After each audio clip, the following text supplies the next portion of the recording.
kind wahala be this again now? Wetin happen again, no guy? Why be say every day na so complain, they complain? My brother, how I go do now? You never tell when I change this engine. Now my mechanic don't tell me say the engine don't get issue again. I don't tire now. Wait, which guy?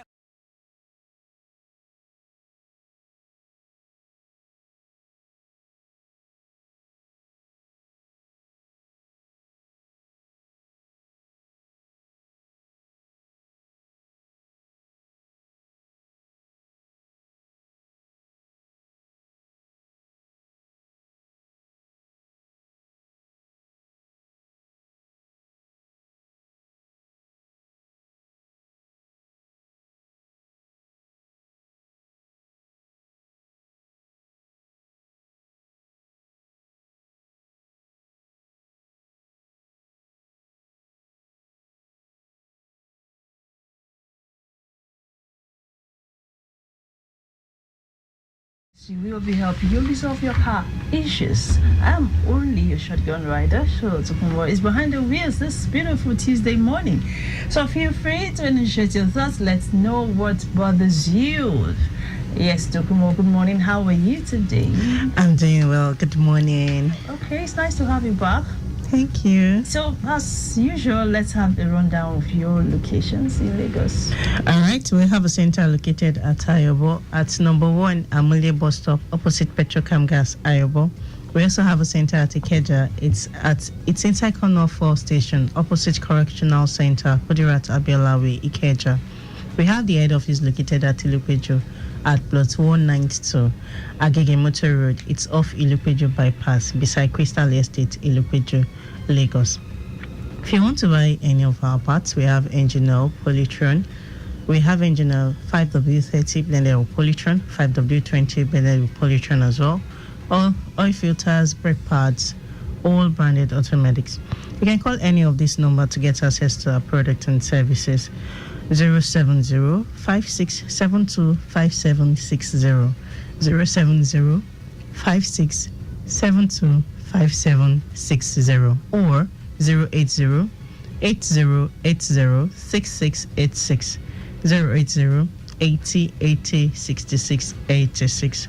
Also, this is to bring to the notice of our public listeners that if you want to convert your vehicle to CNG, you can do it with AUTOMEDICS Limited, and you can call this number to get further information on the conversion. We have 080-9571-8075, 080-9571-8075. All right, thank you so much, Tokunbo Adegoju. So it can be a part of today's show. You can join the conversation. You can call us or send us a message on WhatsApp. You can call us on 091-538-77127, or you send a message to us on 009-9120-777. We're also streaming live on Facebook on Lagos Traffic Radio 96.1 FM. Okay, so we have some updates here that I need to reiterate. Yes, from Marsha Budasule. Let me quickly give out that.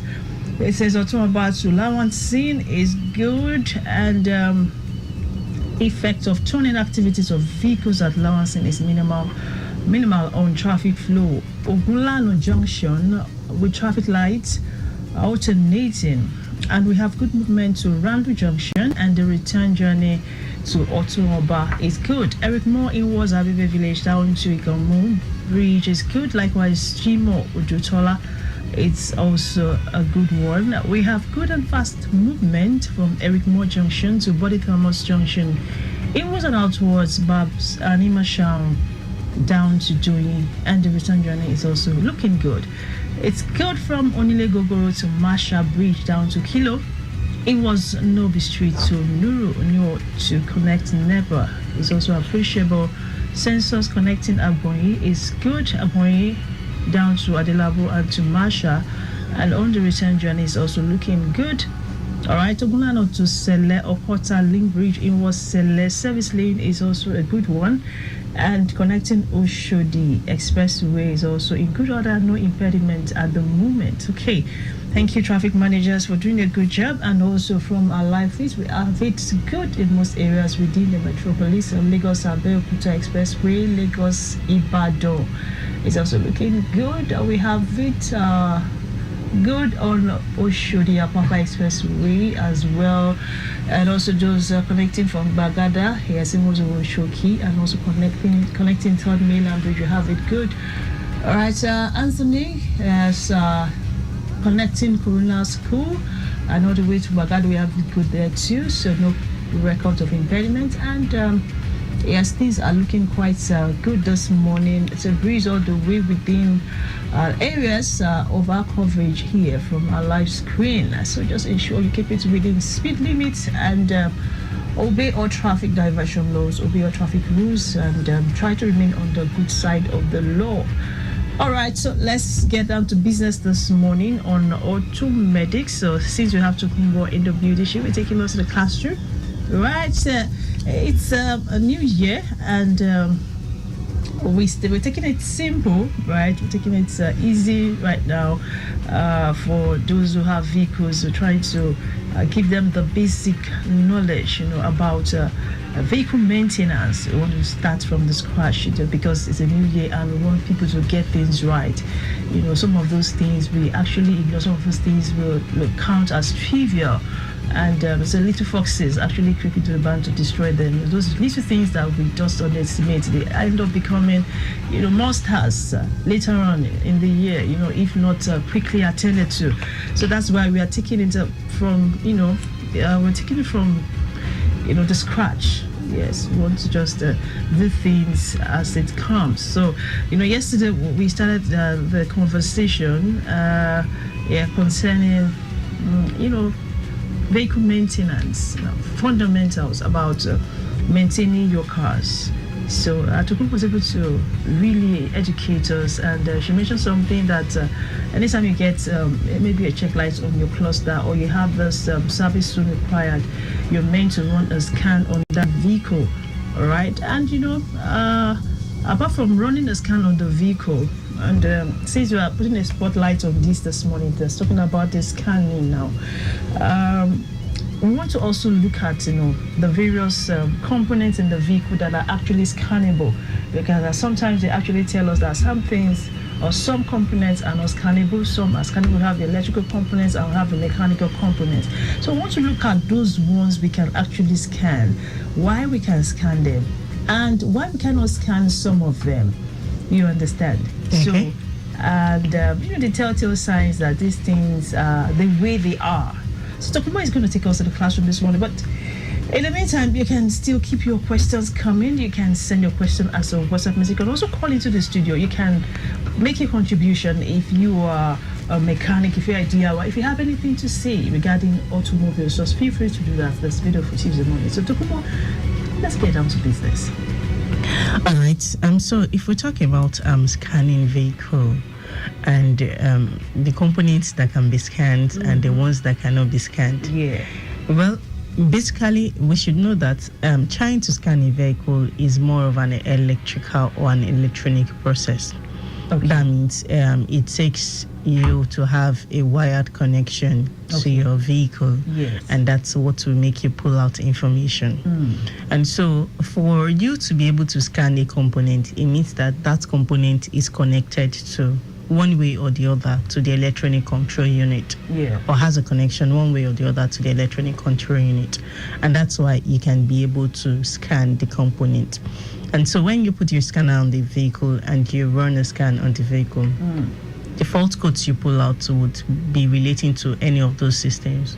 So communication between computers is what your scanner does. It communicates with the vehicle computers, with the different computers in the vehicle, and pull out fault codes. Okay. So anything that has a wired connection to the computer would be scanned.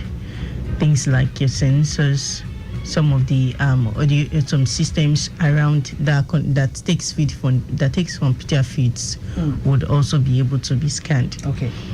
But things you can't scan will be more of mechanical components that have no wiring or no wired connection That's to them. exactly. We really need to know those components that we cannot scan and those ones we can scan. Okay, now when you talk about scan, you can scan the sensors that you have around the engine, but you can't scan the inside of the engine. Okay. Yes, so it means that for you to have, now let's take for instance, you have your ECT sensor, engine coolant temperature sensor, mounted on the engine. It senses the temperature of the coolant that is going around the engine, that is going inside the engine. But it can't, what you can't scan in there is like, you can't scan an engine knock. You can't scan wear in the engine. Okay, yeah. Because there is no way you can do that. You don't have a sensor that does that. Okay. You can get the oil pressure, but you can't get to know if the oil is low using your scanner. You can get the oil pressure. Yes. Okay. Because your oil pressure sensor is there. With the help of your scanner, right? Yes, with your oil pressure sensor. Okay. But you can't get the oil level with the scanner. Yes. Because there's nothing it can't that the scanner will be able to read. Okay. But for some systems, if you have an oil level sensor, that's engine oil level sensor, then one can't get such information from the oil level sensor. Okay. So whatever components you have sensors located on them, those components you can't monitor those environments, and so your scanner can pull information from them. But areas where you don't have any form of sensors or actuators, you may not be able to scan. Okay. So let's talk for the suspension now. If the vehicle does not have air suspension like balloon, so you have shock absorbers, you have springs, you have stabilizer bar, you have some brake pads. If you have level sensor on them, you can't get information using the level sensor. But for most vehicles on the road, you don't have level sensor. So that means that for areas like this, your scanners cannot pull information from there. So if you're hearing a particular noise from a vehicle, you can't use a scanner to detect. Because I've had people ask me questions like, there's this noise I'm hearing. Okay. Can you scan to tell me what? And I'm like, no, now. But really, I don't blame them. Scan for sound. I don't blame them. It's because it's not the line of their job, and so they just assume that once you say run a scan, once you just connect your scanner, your scanner should be able to find out all the everything. information. And somebody will say, this thing is happening. Can you help me scan? I was like, no, it's not scanning that to resolve this. It's not scanning that will let us know what the problem. So it's really it's not everything your scanner can do. Like this morning, there's somebody that came to me. I was like, there's this noise that I'm hearing on my vehicle, and I was like, was it the noise you heard before? She said no. Okay, let's go there. I picked my scanner. I knew that I wasn't going to use the scanner to get the noise. I was just like, okay, maybe there's something that is loose or there's a problem, but let me just hold my scanner. And I got there, we turned on the engine. At first I didn't hear the noise. The next thing I just started hearing the noise, and the person was like, can you hear that noise? We opened the hood. Lo and behold, the fan shroud is got broken, so that plastic got into the fan, and so as the fan was spinning, the noise was there, and it was so it continued until that part of the shroud fell off, then the noise stopped. That means there are some things that you can actually detect or discover by physical inspection. Yes. You don't need a scanner. No, you don't. Just like what happened now. Yes. So you can open the you would have discovered, right? Yes, but you know that there are some vehicle owners that are like, okay, let me just call the doctor. Okay. Yes. Let me just call the doctor. It's not my thing. Let me just call the doctor. So that's the one thing. That's the way it runs. And so, but really, there are times that if you hear something that is unusual, because it's your vehicle, you have been driving it, and you know that this thing, it's never there. No, this is not possible. If you can do an inspection by yourself, but most times if it's a guy, a man, you would always want to let me investigate. But it's not every time women would always want to do it. If it's a man, yeah, that's what I'm saying. It's not every time women want to do that. No, okay. Consider the fact. Wait now. Consider the fact that you have done your nails, you have your hair done, and like I should check under the vehicle. Really. Yeah. So, but some of us we are wired that way. So no matter how we have anything, I had to. As a mechanic now, do you fix your nails? Do you have your nails? I had to do lubrication service with my nails done last week. So it doesn't stop a woman. No, wait. It was because I was on holiday. I assumed I wasn't going to do any job. So that was why I did my nails. On a good day, I don't do nails. Because eventually I have to report those nails. That means your job is placing a limitation on you, right? It does. There's so many limitations I had to. There's so many things I can't do because of the job I do. To sacrifice. Exactly. So the only time I do nails is maybe towards the end of the year, the last week of the year or last 2 weeks of the year. And I did it, and eventually I had to do lubrication service. Now you had to take it off, right? Initially, I was like, okay, I would manage. Eventually, I pulled out all the nails. I was like, oh no, this is not nice. It's nice. It's nice. That makes you a professional. Exactly. Yes, that's why we have it. You have it here.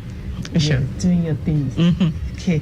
All right. So that's Tokunbo Adegoju. Yes, also expert from AUTOMEDICS Africa Limited. Yes, that's educating us on how to scan our vehicles. What you need to scan, what does not require on your vehicles. You don't need to scan for sound, for signals and for some things.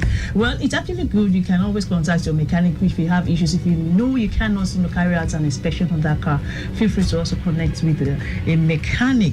And also, Tokunbo, I'm getting questions now. And for lubrication or probably for engine or transmission and all of that, can a scanner actually pull out fault codes if it's low or if it's dirty or something? Well, what the scanner will give you, when it comes to transmission, you have hints, but it's not going to indicate that the transmission fluid is low.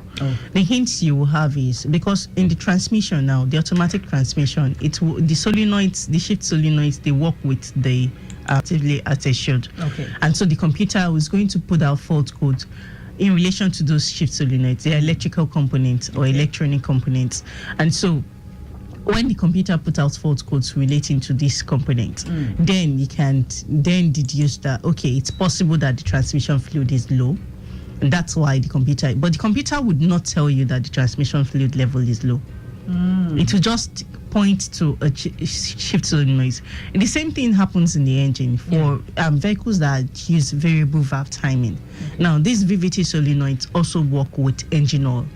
And so when the engine oil level is low or the engine oil is dirty or there is sludge in the engine, the computer could throw a code in relation to this VVT solenoid. But it's really the VVT solenoid solenoid is fine. The issue, but because the oil flow through the solenoid is not adequate, maybe the oil is too low, there is no oil flow through the solenoid, or there is blockage. So if you don't investigate further, you just go ahead to do a replacement on the solenoid, the problem is still there. So that's an indication that, okay, possible the oil is dirty or the oil is low, and then by the time you check the oil level, you realize that, oh, the oil is due, it's low, it's dirty, it's the sludge buildup, then you know that, okay, that's why the computer is complaining about this component. All right, Lagos Traffic Radio 96.1 FM. The show is AUTOMEDICS, and Tokunbo is here with us, helping us, with our car issues and educating us on things we need to do when it comes to maintaining our vehicles. Maintenance is quite pivotal if you want to have a very healthy vehicle. If you don't want your vehicles to break down on you, you must make maintenance top notch. Okay, so we're talking about, scanning electrical components and mechanical components. Those are two things we are looking at, and the disparity between the two of them, why they cannot be scanned, why they can be scanned, and all of that. So now for some people, Tokunbo, sometimes people send messages to us, and they have this particular issue, and now they're telling us, or probably they sent fault codes, and now you are interpreting the codes, and you're saying this fault code doesn't have anything to do with what you're experiencing. How can you relate with that? What can you say?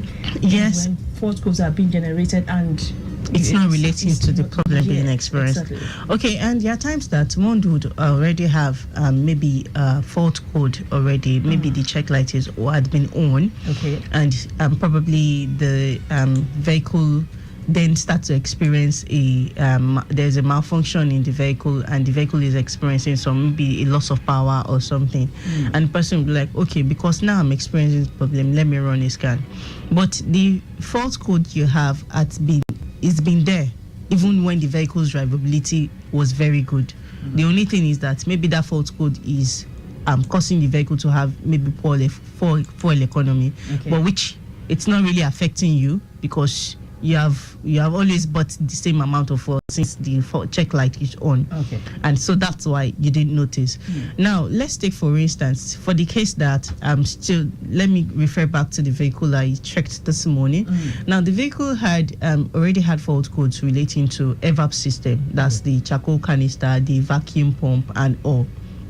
Now with that noise, if the person runs a scan and send me fault code and say, oh, these are all the fault codes, it's nothing relating to the noise because the noise is coming from the fan. The sound is coming from the fan. Now it's not relating to the problem, the evap related fault codes. The evap is that the vehicle is no longer, the emission control system is not functional, and so you have raw fuel getting out of the vehicle. But now the person is complaining of noise from the fan.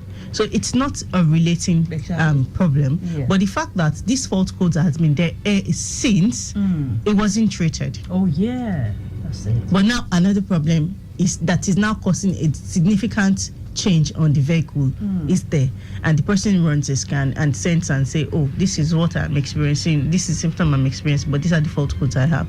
Then we tell you, okay, these fault codes, yes, they are a problem, but they are not relating to the impending problem. So you can resolve it, but it would not resolve the problem the vehicle is having at the moment. That means it's been there and left untreated. Exactly. Now before something else came up. Oh, okay. That's quite understandable. All right, so let's take some questions. Now we're going to start with Osa's question. Yes, Osa sent us a question yesterday, and time could not permit us to actually respond to his question. So we're going to take his question first, and we'll go on to take some others, okay? It says, I drive Toyota Camry 2005. When I was coming back to Lagos from Benin, I was on 60. The steering will be shaking and the right leg will be shaking too. My engineer said it's shock absorber cap. I've checked the shock absorber cap. I'm still hearing a noise from in the leg. Gradually, please, what's the cause? Yes, I'm trying to see if I can show you a picture of what it says. Okay, but let's go on with the question. All right. If there is a noise from the vehicle and the or there is vibration being experienced while attending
special fluid I need in my car, what are things you need to check, before I drive out in the morning and all of that. So you won't be on the wrong side when it comes to this unscrupulous mechanics, roadside guys, who might want to rip you off. So that's why it's very important for you to always listen up and listen to AUTOMEDICS and just get educated when it comes to automotives. And so go on a quick break. When we return the show, we continue. Please don't go nowhere.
If you're just tuning in, the show is AUTOMEDICS on Lagos Traffic Radio 96.1 FM, and on the show we discuss auto-related issues and ultimately help you resolve your car issues. Okay, so Tokunbo Adegoju, senior auto expert from AUTOMEDICS Africa Limited, is here in the building helping us with this. All right, let's head on to the roads. Let's talk some traffic. Okay, I see that we have it good within the metropolis. Yes, most areas from our live screen here. Okay, impediment is still negative. Yes, I have places like Ogudu, right? Ogudu, Ojota interchange. I have it from Lagos Aderonke Expressway as well. It's looking quite good. No record of impediments. Bagada connecting Uroshoki and also connecting the island, connecting Third Milan Bridge. We have it good. Lagos Ibadan Expressway also looking quite good. Lagos Aderonke Expressway, Oshodi Apapa Expressway. Yes, they're all looking quite appreciable. Negative impediments and things looking cool and calm within this area. So just ensure you cooperate with traffic managers, cooperate with diversion laws, cooperate with all the traffic laws, and remain on the right side of the law. Please do not engage in distracted driving. Do not text when you're driving. Keep your eyes on the road and also give a right of way to other road users. Don't forget that the road is a shared asset. All right, let's move on. Tokunbo is still very much in the building helping us answer our questions. So, right, let's take another one. Okay, getting more questions here. All right, this one reads, this is from YouTube, okay. It says, Pusher drives a Toyota Camry 2005 with a 1MZ FE engine. And it has U151E transmission, okay. Quite detailed. It says my transmission sluggishly moves forward on drive when it's cold in the morning, and when the engine gets warm it works perfectly fine and the gear selects smoothly as if it has no issues. Reverse works great regardless of the temperature. I know you don't work on my year model, but can I bring you over for a comprehensive scan? And can you recommend a good transmission specialist? All right, yeah, it's your future since you brought it here. Don't worry, we're going to talk about it. We'll sort it. Okay, if the gear is delaying on the first start of the day, that's when the engine has not reached optimum temperature. Yeah. It's possible that there is a mechanical failure or there is a problem with the pump. The pump, because it's connected to the input shaft and the input shaft is connected to the engine, it might not spin well when the engine has not reached optimum temperature, and this will cause the oil flow not to go around the engine as quickly, around the transmission as quickly as possible. And it could also be as a result of the fact that there is already wear in the transmission. If he wants to bring it down to a workshop for a comprehensive check, well, we can check it. He can bring it down to the workshop and check it. And I think it's best for him to come around maybe when I'm already at the office. So I'll be able to say he's a caller on radio. So we can give him that preference. So he can bring it down. Let's take a look at it and see what we can advise him to do. Okay. Let's take another one. This one reads, I drive an automatic Irewole 2014. When I'm driving and I depress the brake to stop in traffic, the car will be shaking until I change the gear to park. And when I put on the AC, it would be worse. I've changed the coil and plugs. The car still behaves the same. What can I do? Okay, thank you, Sheila Yomi from Mijora. Okay, this kind of problem is, I think the vehicle is not idling properly, and that's why it's experiencing this problem whenever it's driving, especially when it slows down. Okay. So what it needs to do, it's not really, a coil, it could be having a bad coil, which he had done a replacement on and changed the spark plugs. But the focus is the idle control solenoid, which is mounted with the throttle body. If the vehicle uses an electronic throttle body, all it needs to do is service the throttle body and it may resolve the problem. If it uses a cable type throttle body, that's the one driven by cable, then it will need to, the idle control solenoid is always mounted with the throttle body, but it needs to separate it, that's loosen out some screws, then service the idle control solenoid as an individual unit. If it does that, replace the air filter in the vehicle. This should resolve the problem the vehicle is experiencing. Though if after the service is done, it might need to do a relaying of the throttle body because the idle may go really high. So it will need to do a relaying of the throttle body. Sometimes some manufacturers will require that you use a scanner to do an electronic throttle body relaying, and some would say allow you to do a manual relaying. So whichever one it does that this manufacturer requires, the technician should be able to do it.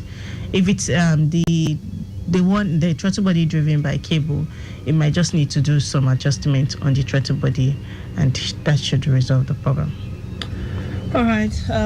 This person says that's the Toyota Camry 2005. Now it says, I did wheel balancing a few days back. I'm still hearing noise from the right leg. Can you recollect the question from this guy?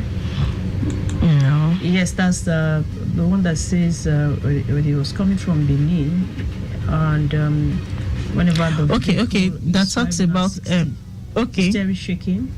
Okay, and so if he has done wheel balancing, and wheel balancing is not it's not to stop noise or to clear out noise from the vehicle. Noise is as a result of a bad suspension or loose suspension components. Wheel balancing is when you're experiencing vibration, and he mentioned that he was experiencing vibration at 60 kilometers. The vibration tends to extend to the steering. Yeah, that's why I said he should do a wheel balancing. But when it comes to noise, a lot of things could cause noise on the vehicle, from loose components to bad bushings. And he also mentioned that they request that he changed the shock absorbers, which was the picture he sent, the spring and the absorber. Yeah, it could also have bad shock absorber pad. Now, these absorber pads are always at the top of the shock absorbers. If the pads are bad, there will still be noise on the side of the vehicle.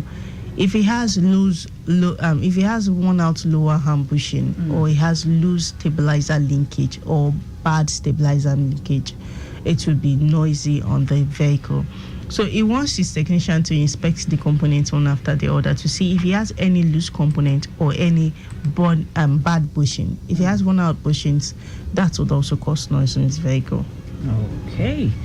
All right, Lagos Traffic Radio 96.1 FM. If you want to be a part of this conversation, feel free to connect with us. You can call us on 09153877127 or 00991207777. Now it says, I scanned again. Use it. Okay, now it says, still the same guy. Is it still the same person? Okay, this is a different one. I think this one from Toyota Camry 2005, the 1MZ FE engine that talks about its transmission being sluggish. Yeah. Okay, now it says it's scanned with a K scanner. Found no transmission codes. Now you're going to tell us the type of scanner available. So now it's saying that I scanned again using ELM 327 scanner. So we have Guruzo. So it says it got P3708. So Tokunbo, you need to be watchful. So now it has this fault code P3708 after scanning with ELM, but when it scanned with KDIAG, it didn't get any fault code. So so now we are not. What's this disparity now? Is it about the type of scanner you use now, or because now I'm getting confused?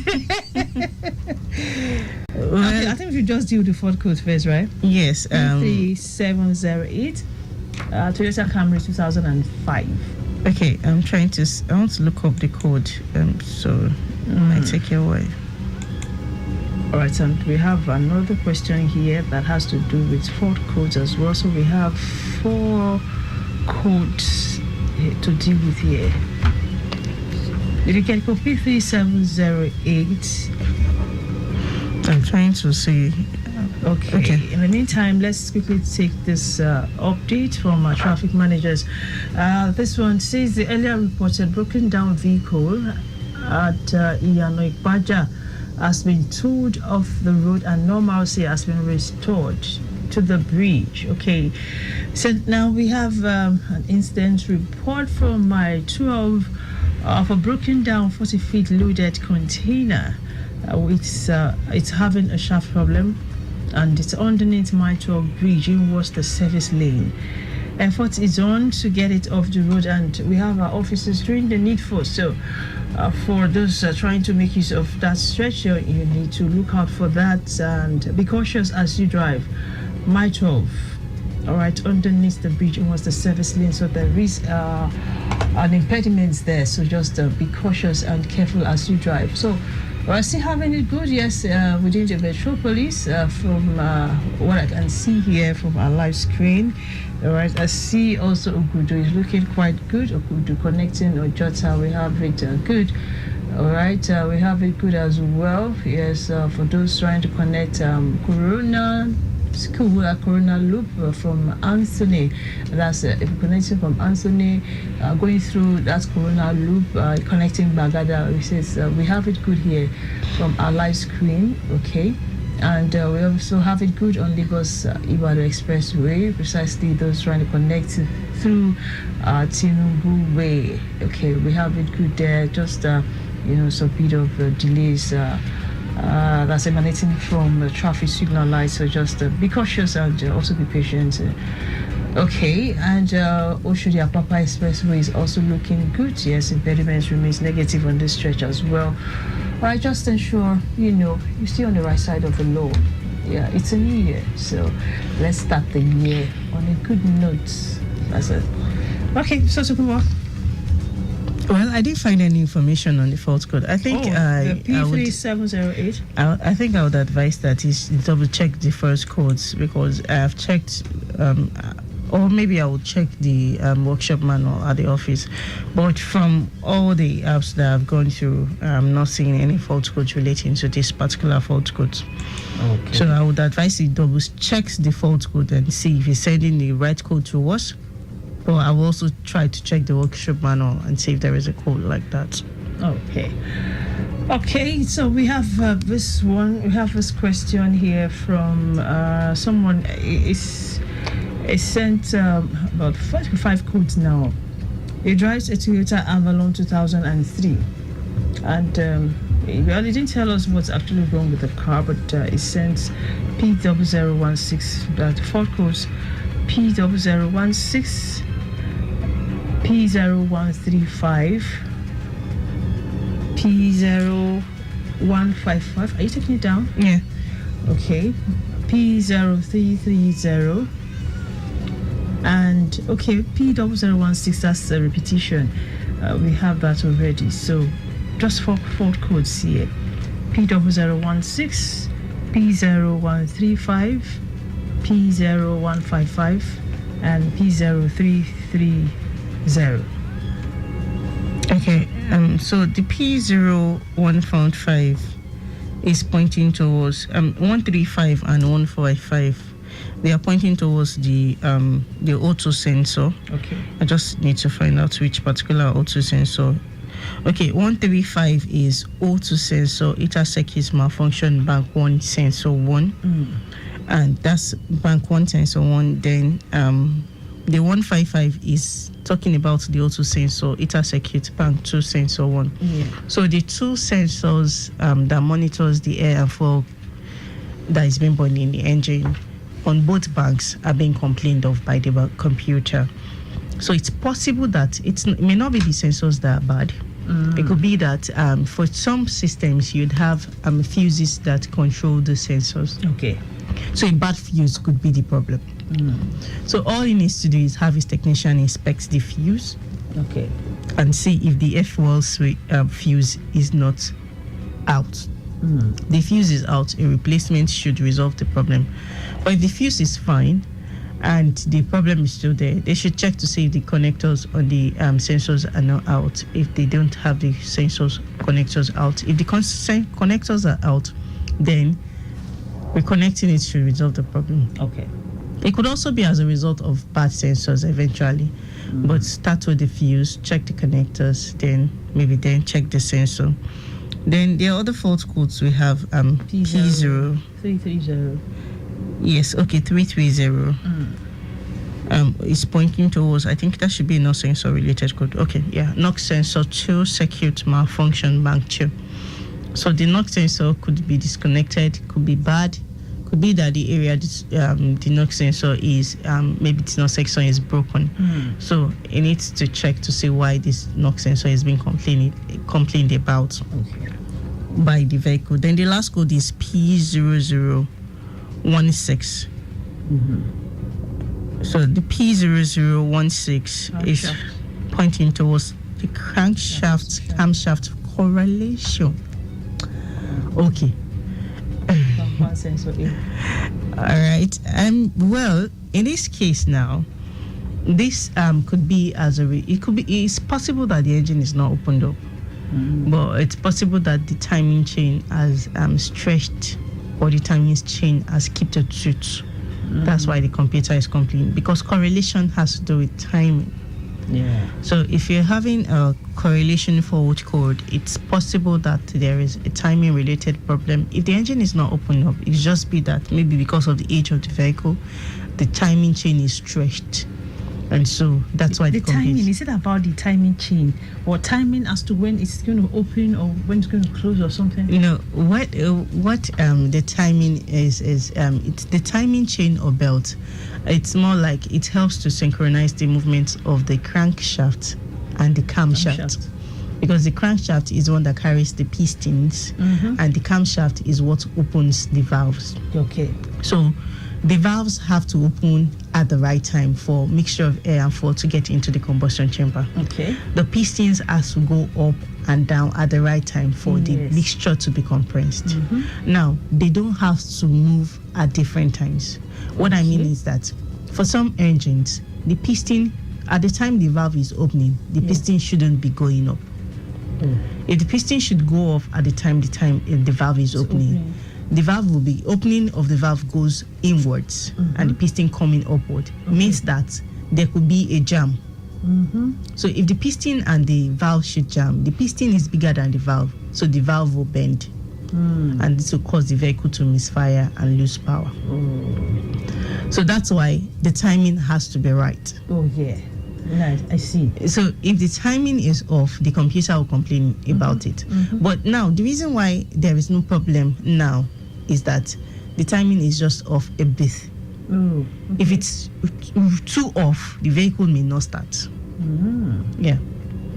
So now, that's why I'm saying that if the timing chain is stretched, that might be the reason why the computer is complaining about it. It could also be that it has missed a tooth, and it could be that there is a job that had been done on the engine, and so the timing wasn't properly set. Interesting. Okay, 09153877127 and 00991207777. These numbers get you here, so you can still send in your question. You can make your contribution. Let us know what's bothering you. Let's know why that vehicle is cranky. Let's know why it's giving out that noise. Let's know why it's maybe it's calling or something. Just get it across to us. Okay, let's take some more questions. We have a few minutes, before we leave the studio. Okay, this one says, I've used my engine plugs for 13 years without change. Hope there's no effect.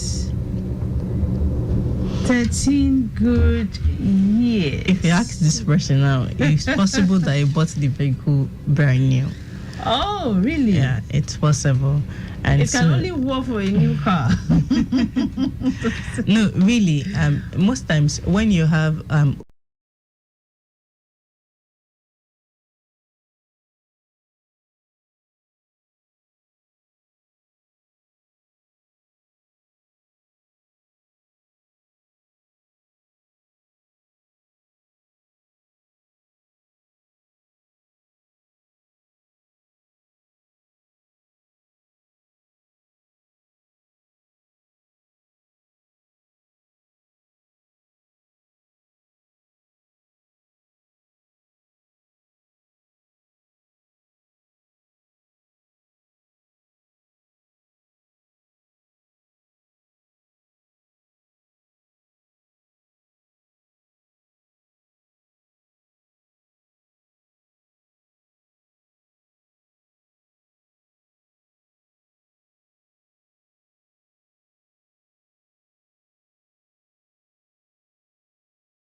engine, it's just that you won't be able to take it out of the engine, of the cylinder block.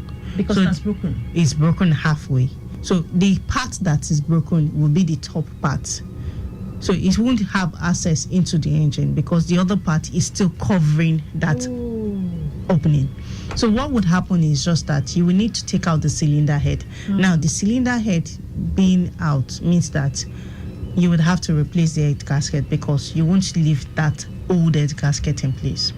Now another thing is, if the timing is not properly set after the cylinder head is replaced, reinstalled, one could start to have a series of problems with the engine. Just because you took the cylinder head off? Yes. So that means you're advising that we don't even have issues that will make us take off our cylinder head, or the cylinder head of our vehicles. Really? Not our cylinder head. Really? Oh. Okay, let's leave it at that. Okay, let's quickly take this last question before we call it a day. Toyota Corolla says, for 3 years I've not changed my fuel filter as well as the plugs. What could be the issue, the implication for not, changing this? The fuel filter. Yeah. Well, there is no implication for now. The only thing is that over time, if you have the fuel filter blocked, it could break the vehicle down while driving because the fuel is not going to be able to pass through. And so when you start to experience stalling in the engine on the vehicle. So that's why we used to encourage that over time you change this component. Fuel filter is still better to replace than for you to replace your fuel pump. So it's best for you over time when the fuel filter is maybe after like 2 years, the fuel filter should be replaced. So if you haven't replaced it now, have your technician do an inspection. I'm sure it will be very dirty because there is no way you will buy fuel and it will not settle at the base of the tank. Over time, the fuel filter would always pick up these dirt, and that's what settles in the fuel filter and get it clogged. All right, thank you very much. Tokunbo Adegoju said this is where we draw the curtain on today's edition of AUTOMEDICS. Thank you very much. Big ups to our social media team. Thank you, traffic managers, for giving us up-to-date traffic reporter. We have interns in the studio. We have Idara Kufre. We have Irewole Aderonke with us here, helping us with car issues. Thank you very much, ladies, for being part of the show. Thank you, Tokunbo Adegoju. All right, and to Remy Aluku. Thank you very much, Remy Aluku, for doing a good job. I won't forget Terry Victor and executive producer Tayo Akande. My name is Aderonke. Irewole. Continue from here tomorrow, same time, 11 o'clock. Until then, enjoy your Tuesday. Bye.